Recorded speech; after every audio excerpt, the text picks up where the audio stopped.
Bonjour, je te salue toi qui écoute et partage cette méditation avec moi aujourd'hui.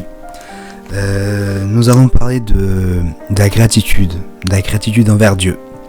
Je te demande donc d'ouvrir ta Bible ou de suivre dans le texte tout en bas de la vidéo, dans le livre de Luc, chapitre 17, du verset 12 au verset 19. Donc, es-tu prêt?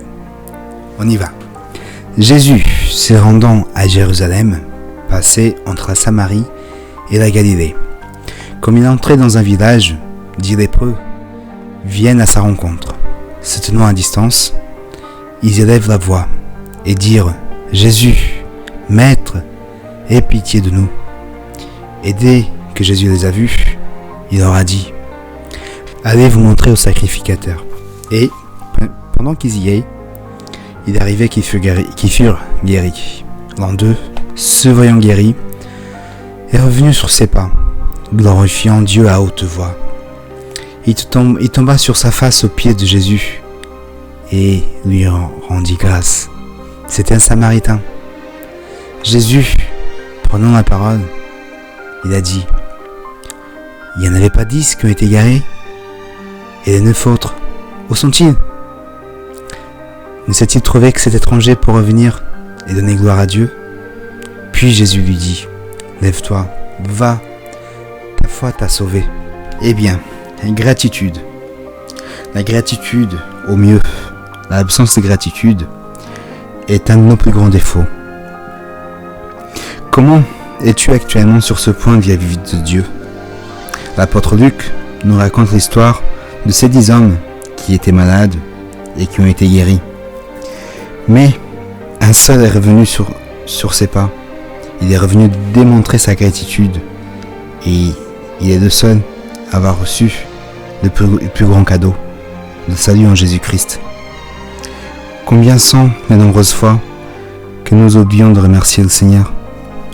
Est-ce que si on faisait partie de ces 10 hommes qui étaient malades et qui ont reçu le miracle, qui ont été guéris, nous ferions partie de ceux qui ont oublié Jésus, le Seigneur? Ou bien, est-ce que nous ferions partie, au mieux, serions-nous celui qui est revenu? La Bible ce qui est très curieux, c'est que la Bible nous démontre à plusieurs reprises que Dieu se réjouit dans les cœurs qui démontrent de la gratitude.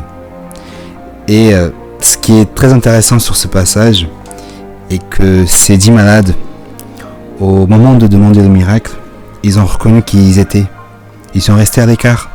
C'était une maladie qui était très contagieuse. Ils se sont écartés du Seigneur. Ils sont humiliés. Ils ont reconnu qu'ils étaient malades, qu'ils avaient besoin, que rien d'autre pouvait les sauver. Mais une fois le miracle reçu, ils ont été tellement heureux avec celui-ci qu'ils ont même oublié le créateur du miracle. Nous sommes parfois tellement contents avec ce que nous recevons que nous oublions celui qui nous a donné. Et remercier Dieu est bien plus qu'un simple merci, est aussi avoir une vie selon ses principes et selon sa volonté. Il faut qu'on sache que nous ne pouvons pas servir deux dieux différents. Soit nous choisissons le monde et le plaisir temporaire, le plaisir éphémère qui remplit nos cœurs de manière éphémère, mais qu'en même temps les vide encore plus. Soit nous choisissons la joie pure, véritable et éternelle, celle qui n'a pas de défaut, car celui qui la donne est parfait. Et écoute, laisse-moi te dire une chose, avec le sourire, le grand sourire et une énorme certitude. Moi, j'ai fait mon choix. Et toi, t'as choisi quoi? L'amour de Dieu ou la malice de l'ennemi de notre âme, de ton âme? Bon, ferme les yeux, laisse-moi prier pour toi. Seigneur, avant tout, je veux te rendre grâce et louer ton nom, car tu es digne de toute louange. En revanche, Père, nous ne sommes pas dignes de ton amour, mais tu as choisi de nous aimer quand même. Père, aide-nous aussi à faire le bon choix, le choix de te remercier pour cet amour que nous ne méritons pas, que nous puissions choisir de te servir et avoir une vie avec une identité à ton image, une identité chrétienne, que nous puissions être une génération de différence.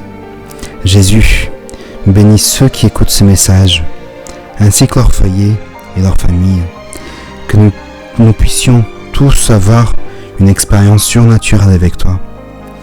Aide-nous à ne pas regarder ni à gauche, ni à droite, ni devant, mais si tout en haut, en direction de notre salut.